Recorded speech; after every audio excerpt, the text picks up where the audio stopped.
Recently, I had lunch with a lawyer and we were talking about social media and content marketing. We shared a few buzzwords: thought leader, influencer, white paper. That's when he said something profound. I get that you want me to be a thought leader and publish content on the web, he said, but it seems like one-way communication. Social media feels like I'm just standing on the corner, yelling into traffic. We're sorry, the number you have dialed is not in service at this time. We don't question the leaps our culture has had to make to keep up with changing technology. A tribal species that for thousands of years thrived in small groups of 100 is forcing itself within the span of a decade to meaningfully participate in a global network of billions. Social norms are changing against a fractured attention economy, everyone chasing the virality of contagious content. But there's a breathtaking amount of potential and possibility online. With a little bit of focus, lawyers can learn to take advantage of it. If you know what you want out of life, it can be easier to get it. So it is with lawyers and social media. If you define what successful digital marketing looks like to you, you might be able to stop yelling into traffic and learn how to direct it. That's what we're talking about today on Lawsome, the LinkedIn lawyer. So grab an axe. Let's get ready to chop it up. Lawsome, the podcast for law firms. Powered by Consultwebs. Welcome back to Lawsome, the only podcast for law firms that can walk through walls. We're here to inform, educate, and entertain the legal community on the latest in personal and business development. I am your host, Jake Sanders, and like last week, I am joined by famed PPC ninja, Paul Julius. Hey, Jake. Paul. How's it going? How's the dojo? It's operating in secrecy, as usual. As it has to. I'm sorry I keep having you on this podcast when you're in the witness protection program and you work at a dojo. I work at a dojo anyway. Yeah, I'm thinking maybe as far as keeping the anonymity thing going, this may not have been a good career choice. And that's okay, though. We're going to work with that. That's part of our iteration. That's our agile approach to this podcast. Tell everybody what's on the show today, brother. On the show today, we hit the hot takes buffet with an article from Forbes on lawyers using LinkedIn. We interview Rachel Toms from Links to Leads. And as always, we're going to put our guest on the hot bench for 10 questions we ask everyone. Pull up a plate. It's the hot takes buffet. The article today is from Forbes.com. It's written by Jimmy Rowe Hampton. It's called Beyond LinkedIn, How Lawyers Are Using Social Media for Business. The main points: lawyers use LinkedIn to promote a blog, engage on trending hashtags, become thought leaders, and connect with other professionals. I think me and Paul had some questions about the way the information was presented inside this article. I wrote, they're doing these things wrong and they could do them better. And I mean, Paul, like, your takeaway from this article, what is it? I think this is a good outline of some things you can be doing. But for me, the one thing, and it may be that it's beyond just the scope of this article entirely, but, it says people are on LinkedIn, but are they using LinkedIn? You know what I mean? Like, you can create a profile and, say this is my firm and, we take car accident cases or whatever, but that doesn't necessarily mean that LinkedIn has become like a legitimate revenue stream for you. You know what I mean? Right. And he also brings up the ethical considerations, which I thought was important. We talk later on in the interview with Rachel about endorsements, client confidentiality. A lot of lawyers aren't engaging in social media because they're worried about discovery or their words being held against them in a court of law. I mean, like, lawyers are really cognizant of that stuff. So, I think it was a good article and it outlines some good things, but it again is just, here's some things you can do. It might work. It might not work. Good luck. So, yeah, sort of. And it seems like, too, it doesn't, and maybe I need to dig a little deeper on this, but it doesn't seem like there's a recognition of the difference between connecting through a network to other law firms for referral purposes, as opposed to, having it as social proof for potential clients. Ooh, I didn't even think about that. Yeah, there's a whole aspect of social media networking that is that business to business. You could be talking to a criminal lawyer to get personal injury referrals, or you could be talking to a personal injury to get family. Really good point. Thank you. Good. Well, you're welcome. That's all. Then I'm going to end it right there. I That's all know. got, We only bud. get one. You get one good point an episode. So I think mine's coming up later. Okay. Well, I'm glad I got mine out of the way then. Yeah, right on. So people can go and check that out. Click through on the show notes. Let's head into the interview. And now, a word from our sponsor. We really have a relationship with Consultwebs that goes beyond simple business-to-business marketing. We have grown up with them as a company. They were there for us when we started. We were there for them when they started. So I think that we were Consultwebs' first personal injury client 15 or 16 years ago. I've been working with them directly for 10 years now, and they've always been a fantastic partner. It's vitally important to us that when somebody says you should hire Bellick & Fox, and they go to the Bellick & Fox website, they're going to go beyond the website and contact us.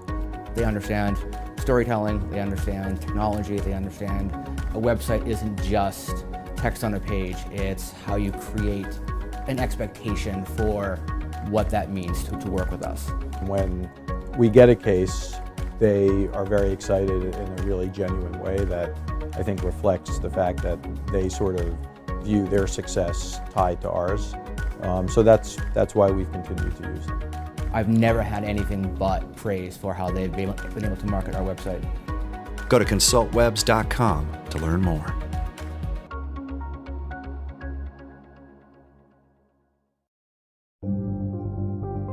And now, for a lawsome interview. Until March 2015, Rachel Toms was a practicing claimant personal injury solicitor of more than 15 years standing. Having pioneered its use as a business growth tool, Rachel quickly realized the enormous potential of social media for those within the legal services industry and beyond. Since leaving practice, Rachel has worked with over 400 businesses, law firms, and other professional services across the UK and abroad, delivering bespoke and effective marketing and business development services. To date, Rachel has won a national award and 2 regional business awards in recognition of her expertise and commitment to helping others succeed. Rachel is currently working with a number of law firms offering a full range of social, digital, and traditional legal marketing services, including flexible and tailored social media training and account management that focused on LinkedIn, Facebook, and Twitter. All of this has led to her appearance on this very podcast, the veritable cherry on top of a lawsome career cake. Rachel, welcome to the show. Hi, Jacob. Hi, Paul. How are you? Very good. Excellent. Thank you. So what inspired the transition from lawyer to award-winning legal marketer? Gosh, it was an unpredictable journey in that sense. I worked in the city and I never had to worry about where cases were going to come from. Marketing and business development, I didn't need to worry about because, cases just turned up on your desk. Mm-hmm. It was simple as that. But I wanted to become a partner, so I moved to the smaller, more regional firms, and budgets were tight. So I was told to go out and network and get business, and I was like, wow, okay, how do you do that? Mm-hmm. I didn't learn that in law college. What's going out to a networking meeting? What's getting business? Surely lawyers don't have to do this. But but I was wrong, and I got into networking. I really enjoyed it. Someone introduced me to LinkedIn, and they said, this is the place you need to be. And I was like, well, why? Because I don't need a job. I'm really happy where I am at. And they said, no, it's a great platform. There's great searchability function on it. It's somewhere you need to be. And I looked into it and got involved with some great American social sellers, I have to say. And they showed me a lot about LinkedIn. And I started using it as a tool. And it really helped grow the various law firms that I worked at. I was really shocked how powerful that particular tool is. Then I thought, do you know what? I think there's a business in this. I think that other lawyers don't know how to use this, other professional services. I think people are stepping back, and because it's got the name Professional Social Network, that people don't take part in it, and people don't realize its full potential. My saying is your network is your net worth. And there's no better place for establishing and growing that than LinkedIn and other social media as well. Absolutely. So before the interview, before we recorded, I sent out an email to Rachel, and one of the questions was, most users on LinkedIn use the site 2 to 3 times a year, maybe when they're thinking they want to leave their job. I think you just kind of hit the nail on the head. Professional social media. Maybe people aren't thinking that they want to engage. How do you help lawyers see LinkedIn differently? And you said that it grew the law firm's profile and increased the network. What steps can lawyers take to kind of just jump in right now? Well, you have got to step out of the box, and so many lawyers are paralyzed with fear. It's fear as they're taking action. But as I said, there's so many opportunities to build their profile. When I start working with clients, the same as what I did when I started out, I had to identify my goals before I was participating. And when I start working with any law firm, I've got to think about what is their individual lawyer's profile saying about them. I'm absolutely shocked time and time again as to how this is missed. A lot of money is spent on branding for law firms. Oh yeah. And they're always saying word of mouth, which is true. Word of mouth is very important, and referral sources. But when people swap business cards or give you recommendations, they go and see that lawyer, people still do their homework. It's an expensive service. So people still do their homework, and they Google, and what comes up? The LinkedIn profile.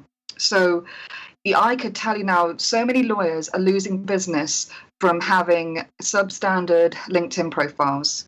I'm just shocked as to the amount of LinkedIn profiles I see with no photos or an unprofessional photo, them and their kids, them and the dog, them at a bar, drinking.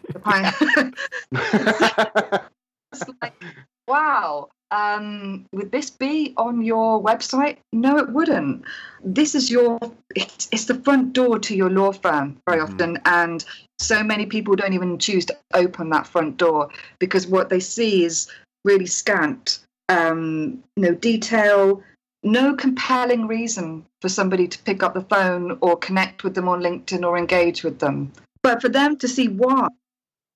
And I think you said that they hardly ever use LinkedIn. I thought, well, I'm going to have a look at those stats. And as the typical lawyer is going to prepare their case, I did. And I looked at several studies, and I looked at how many lawyers were on. So for example, in the US, there was 731,000 odd lawyers overall in the world, 176,000 in the US, 60,000 in the UK. 93% of lawyers, they say, in this ABA legal technology report are on LinkedIn. Yep, I just saw that. Yep. Well, LinkedIn has just been going for almost 15 years coming up with the anniversary. Wow. You can't argue with the figures. There's 500 million people on LinkedIn, 250 million active, and 40% of people are using it daily. But one key thing, and they go, apparently I love this stat, 41% of millionaires use LinkedIn. So, it's the rich and famous are on there as well. Continuing stat, 2 members per second are joining up. But I think it's about, you have to be active, you have to participate. It's about visibility. It's about establishing yourself as a thought leader. It's building that know, like, and trust factor. So you have to be on there regularly. There are numerous examples that I could give of law firms that I've worked with and other professionals who, once they've got going, it's really addictive. Well, and it's addictive in another way sometimes. I follow it for a lot of marketing thought leader kind of inspiration, but you are prolific, and the way you engage and ask questions, I think, is a savviness that comes from a marketing mind that doesn't necessarily come from the education you got in law college. I think, you starting this business, almost everybody we talk to that does legal marketing used to be a lawyer. And I think the reason why is they say, well, there's no goals, strategies, tactics for us to engage in social media, other than us just being the best lawyers, reading comprehension, writing, all those skills are beyond the pale. But when you have a client and they say, we need your help, Rachel, so you ID the goals for the firm and you look at the personal profiles, you make connections. My thought is LinkedIn for every type of lawyer and area of law? Because I recently consulted a professional liability defense firm, which seems like a shoe-in for LinkedIn because they're reaching out to hospital administration. So they're going to pick the defense. And so lawyers would be able to make professional connections. But what about family law, personal injury? How can those areas of law use LinkedIn? Absolutely, and I can't argue with the fact that LinkedIn is really suited for business to business, right? Because they say that 80% of social media links from business to business come from LinkedIn. So definitely corporate, commercial, very much there. But what I say with the family law and the personal injury you've just given the examples of, every individual could or might know someone who might at some point need a divorce lawyer or has had an accident. So I see time and time again, people reach out on LinkedIn and say, do you know someone who can help me with this? So you want to be the person that one of your connections says, yes, I know Jim. He's a great divorce attorney. I've seen his articles. I've seen his tips. He's built up that know, like, and trust factor, and therefore go to him. You must have seen that kind of thread where people are asking, who is the person that I should go to? But also, what I did with the law firms that I worked with, it's about a strategy. So who is your before and after partners? So for family law, it's referral sources. So what about the life relationship coaches, the counselors? They're the before it comes to the divorce. If you're connecting with those and, you want to take it offline, ultimately, you don't want to keep it online. You want to take it offline and build relationships with key work providers. There's plenty of referral sources, doctors, hospitals, etc., who are on professionals, and there's so many people on LinkedIn. You've just got to build those right connections. So is it difficult to do you think it's difficult for law firms to reach out to some of those things without seeming like blatantly salesy? Like if a lawyer was going to reach out to a doctor, do you ever run into it where the doctor's like, well, what are you going to do for me? Like, do you have to kind of build up an approach? Yes, I mean, it's all about how you approach, and it's about, not just pressing that connect button, because if you just press the connect button, it's almost like well, how did you reach me? How did you come across me? There's got to be, I teach my clients about what kind of message, you should personalize it. It is, it is obvious that this is a business network, so you're looking to build those kind of connections. There's softer ways of saying it. I'm not a hard sell by any means. When I say to my clients, it's about building that know, like, and trust factor. It's when they accept your connection message, what do you say afterwards? How do you build that relationship? How do you build that client or strategic alliance journey?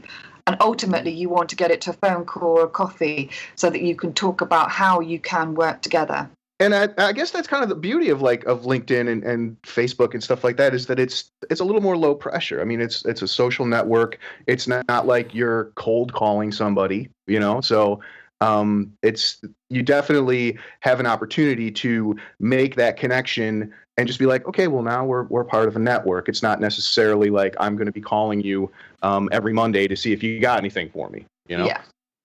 No, it can be a bit of a slow burn. It might not be immediate. But if you've think really carefully, and I sat down and did a strategy for every department in my law firm and thought, who was the before and after people? I hate to use the word cold calling, maybe I call it warm calling, and it does take some lawyers outside their comfort zone, but it works. So, it's having an open mind about being able to embrace this kind of client acquisition.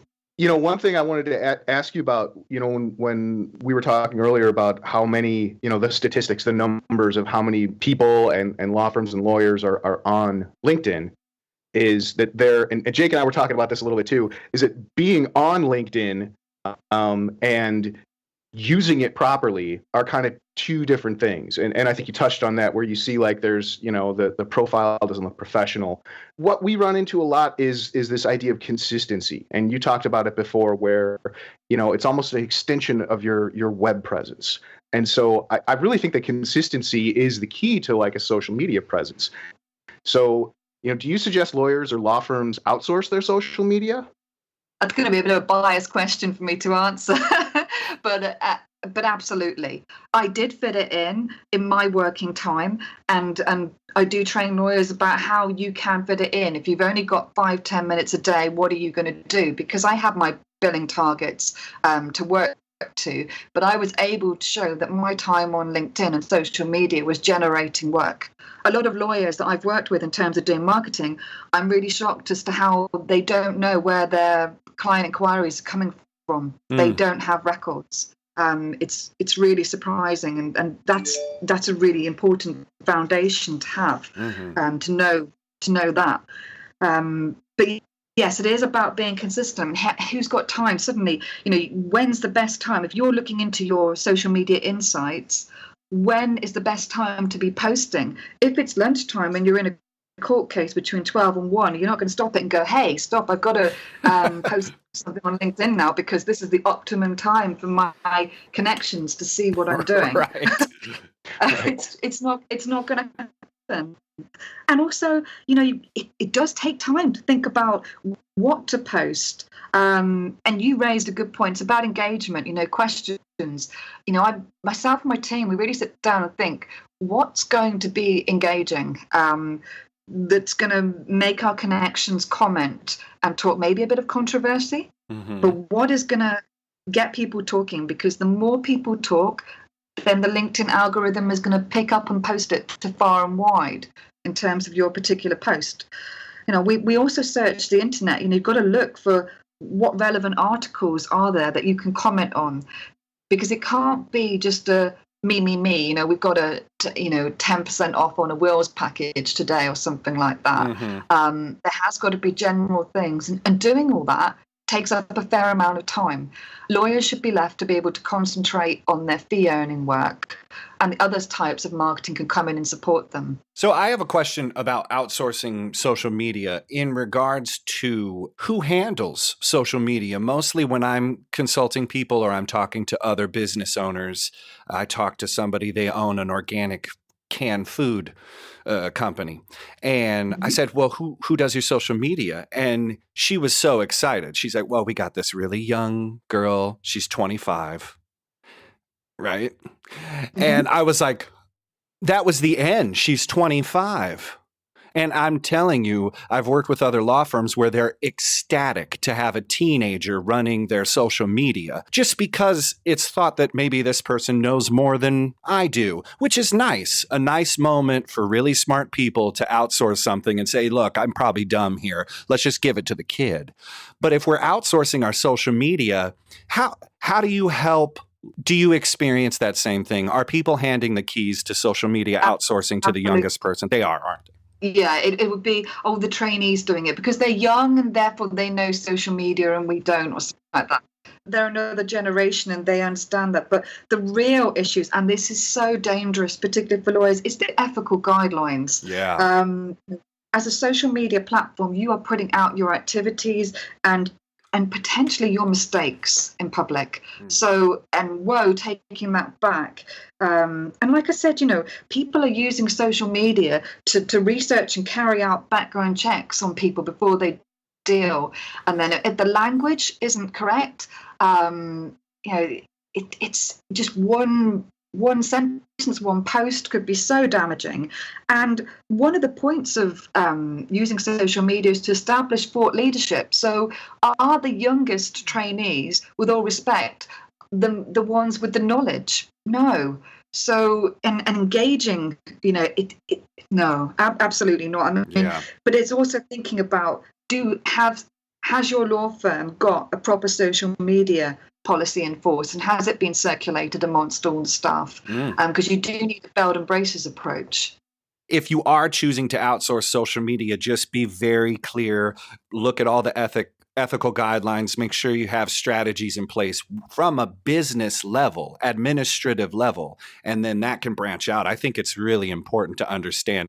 How do you help your clients connect their offline activities like lunches and seminars with their online networking efforts? Is there a tip here that our audience could take away? As I told you before, this was something that I used when I was out networking and everything like that. If you can get the delegate list of who's attending, for example, I would have a look through that if you can, prior to the seminar and everything like that, and look them up on LinkedIn. And it's really good if somebody can tell that you're looking.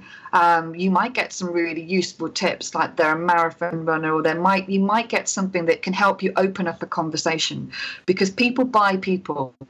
So if you've done your homework on your ideal prospect prior to the event, then great. And then even afterwards, because when you're doing the connection message or you're following them on Twitter or whatever, then you might have some material there to say, oh, look, I saw you went to that uni, that college, or something like that. So you can build that relationship. It's not just let's meet, stop, and not continue it. And that's why having your LinkedIn profile as full as possible is going to help you. What barriers do lawyers, we talked about this earlier, but what barriers do lawyers face specifically with being perceived as talkative on social media? I know that there's a difference in between women and men. I've gotten by far more women involved in this podcast because I don't know why. I think they're okay with being chatty, and I'm okay with being chatty too. So I'm on social media sharing, having a good time. Do we want a stoic lawyer who shuts up and just delivers the verdicts? And how can the introverted lawyer win at social? Does being chatty help you or hinder you?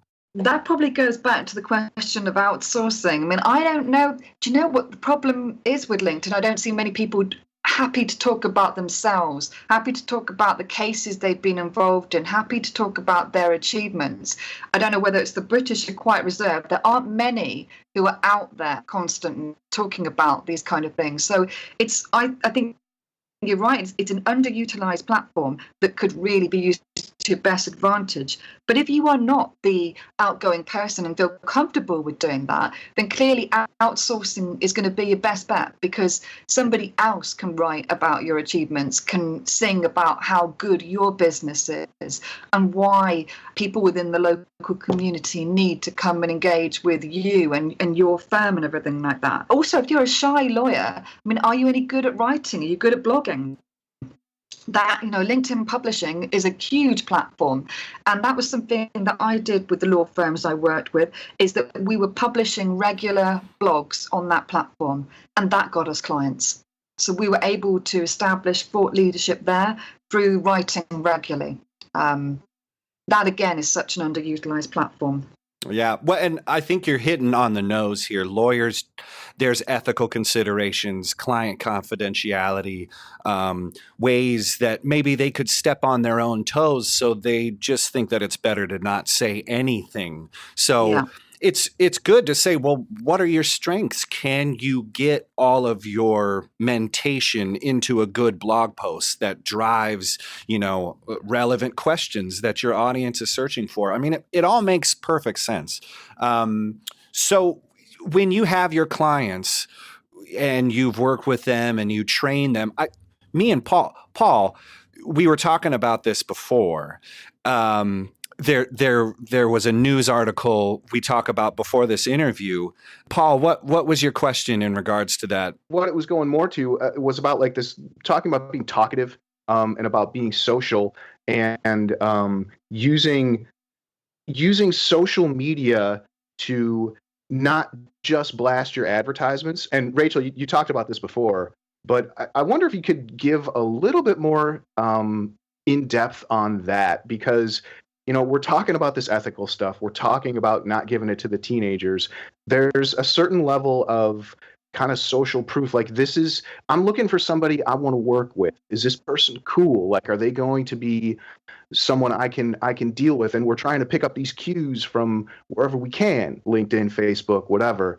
Is there a guideline? Do you ever just tell someone like, hey, if you were at a barbecue, take a picture and post it or Yeah, or something just like share that? a picture of a book that you're reading or whatever. Yeah, good point. Yeah, could do. That's again about sharing a bit of your personality, which I think is fine. Again, lawyers struggle with this, how much personality to show, and it does depend on what platform you're going to use. Mm-hmm. Facebook is great for lawyers. I love Facebook and Facebook advertising. We use it a lot, and that's great for business to consumer. But you can show a bit. Like, for example, I was working with one of our barristers today, and she had a huge delivery of a box with disclosure papers. And I said, like, great, well, let's work with that and say, post, well, looking forward to going through these discovery papers for this trial on defamation or something like that. That got, it's a little bit of personality. Or what do you? People love being asked questions. So if you do like an A, B, or C kind of option, which do you prefer, or something like that? Which do you think? So getting engagement is getting people to comment. People love giving their opinion on something, being asked on something. Your opinion gathering. You can do that if, for example, if you're, as a law firm, if you're thinking of rebranding, it's a really good, clever exercise about asking people to engage with your logo, with your colors. Explain, why you chose the colors within your law firm, what your business name means. You have to be consistent. Mm-hmm. I do say you've got to be on there once a day at least. And that's like, whoa, once a day. Yeah, really, you've got to be on there once a day. And you've got to be, I say what goes around comes around. You've got to build a network of connections that support you, because you need to tap into people's second connections to be able to build your business. So you need to be liking, commenting, and sharing on other people's updates and spreading the news for them, because you want them to do the same for you. Because that's often how you're going to pick up clients, through people's second connections. And also it's about helping other people, making introductions. When I would be out networking, I would be thinking about, oh, great, you do this, so therefore you would be a great fit for so-and-so. So I am constantly connecting other people with other people.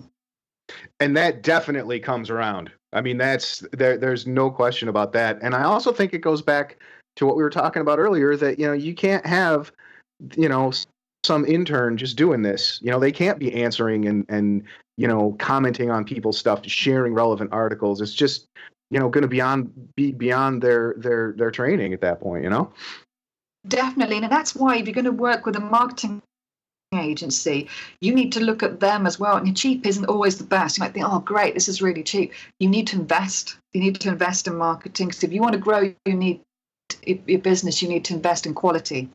And like you said, it's about knowing about the rules and regulations. And the legal industry is one that is, very much governed by that. Sure. So you need to work with somebody who really understands that. One thing that I like about you, Rachel, is I think marketing is an investment. And as a marketer, I'm totally in favor of people investing heavily in marketing. But in the reality of the situation is that a lot of people just give advice. A lot of marketing agencies will say, here's what we think you should do. There's something that Links to Leads does, which I really like. And I can tell you're interfacing with your clients. You're following up with them. You're making sure that they can track success through social media, because I think that's one thing that we failed to really drive in. If you're going to choose to do LinkedIn or social media, make sure you have a valid way of proving your time. It's saying like this links back to this case or, this activity. I think it's really important, but there's something about implementation and follow up that I think you are hitting on. I think most people just, here's 21 ways to get more followers. I'm not going to figure out if you did it. I'm not going to follow up with you. I'm just going to write this piece and then get out. I think there's something about consistency. And when you invest in marketing, you have to make sure that marketing agency invests in your success as well. Absolutely. I see that we are their trusted partners. I see that we work hand in hand with them. They get regular updates. And, I was absolutely thrilled when one of my clients actually wrote a blog out of his own, I didn't even know about it actually, because he didn't even put me in it. I came across it by chance. And it was like, wow, he actually said it had changed his life in terms of the fact that he now spends an hour a day going through LinkedIn and building his connections and building his network, and it has substantially grown his barristers' chambers. And also we were saying about recommendations. It's so key to have on your website, on your social media, recommendations, because that's social proof. So shout about your recommendations, collect them. I realized that I could, potentially say in terms of marketing material, I'm Rachel Toms, I'm really great at this, etc., etc. But actually, if other people are saying that, then they sell you. Other people will sell you and help you grow your business. So a key thing is to get as many recommendations as possible from your clients and the people you work with, and ask them if you can use it on your website and your social media. Besides an expanding barrister's chamber, which sounds amazing, what does success look like for a client of yours? Well, it depends. I mean, it could be an individual who's looking to find a job, and they've got a job. They've been found by an employer or a recruiter for that job. It could be increasing the number of profile views they get. So if they've been trained by me, they know what to do with those profile views. That it's not just, oh, look, so-and-so has looked at me or something like that. It's about them learning to approach those people and building those connections and getting new clients. It's about building the right strategic alliances and getting plentiful work referrals. It depends what their goals are, but whatever their business goals are, I'm very confident that I can achieve it and have achieved it. There's one thing I'm going to say about the LinkedIn skills on a tip. Make sure you maximize your 50 LinkedIn skills, because with the Microsoft investing into LinkedIn, they've now integrated AI, and the new LinkedIn magnet is coming out soon. With that, if you've got the right skills in your profile, that's going to lead to increased work as well. Here's a problem. Are there ethical considerations or regulations? Because I know in the States, there's advertising restrictions. Yeah, so I can't say I'm an expert in something. How do you help lawyers deal with the ethical considerations of LinkedIn endorsements? Well, LinkedIn endorsements are a bit flippant, to be fair, in terms of, just it's somebody's photo that you see and somebody's there. I always say, you have to be confident that somebody has got those skills before you go ahead and endorse, because you don't want it to come back on you at any point or anything like that. But again, it is knowing about each country's rules and regulations, because you're totally right. There's following, I think it's the New York State Bar, so they've got different rules and regulations. So with each client, you have to look at what country, what's the rules, etc. Because you do have to be careful in what you say you are and how you promote yourself. That's why I think a lawyer would be much happier handing off some of this social media outsourcing and help to another lawyer who completely gets being grieved or disbarred, or the serious ethical implications of one wrong misstep. I think it's perfect to have somebody like you. Thank you. I do have one question about this. One final question, I should say. Do you ever look? What would you say when you look at a LinkedIn profile? Is there one thing that just screams at you, this is poorly done? Like, is there one thing that every time you see it just makes you cringe? Like, please, people, stop doing this. Nice. Good question. Well, I think we said it's the LinkedIn photo that I just can never get over that, in terms of, like, time and time again, I said, look, you've got to spend a little bit of money and get a good photo. But it's also the headline. You know, I often see people just saying owner, partner, managing director, which are great titles, you know, and it's fabulous that you've achieved that level in your career, but you're not going to be found on LinkedIn. So, you know, what do? You know, think about searchability, think about keywords, the headline. The headline's so important because it's going to lead people to read the summary. The first, you know, it's the first few words within a book. If they're not interesting, nobody's going to read on. Excellent point. Well said. So how can people learn more about you, Rachel Toms? Do connect to me on LinkedIn. Find me on LinkedIn and connect with me and reach out. Our website on www.links, L-I-N-K-S, to the number leads.co.uk. And we've got a free download. Now, that's something I highly recommend if you're going to be using LinkedIn, part of the client journey, getting a free download on your law firm's website. And we've got a free download, downloading your top 10 tips for professional success on LinkedIn. 10 questions we ask everyone. Here we go.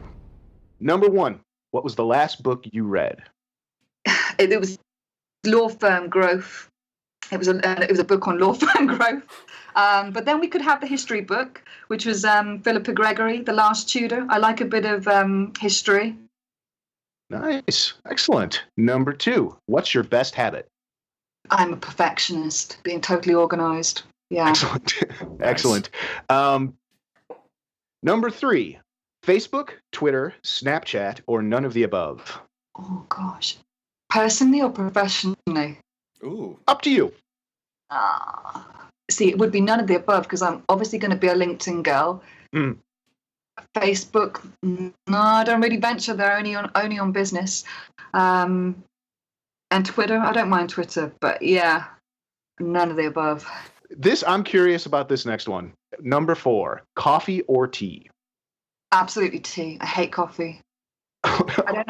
I don't know if I should like coffee but I've got enough energy anyway. But yeah, I'm an English breakfast tea girl.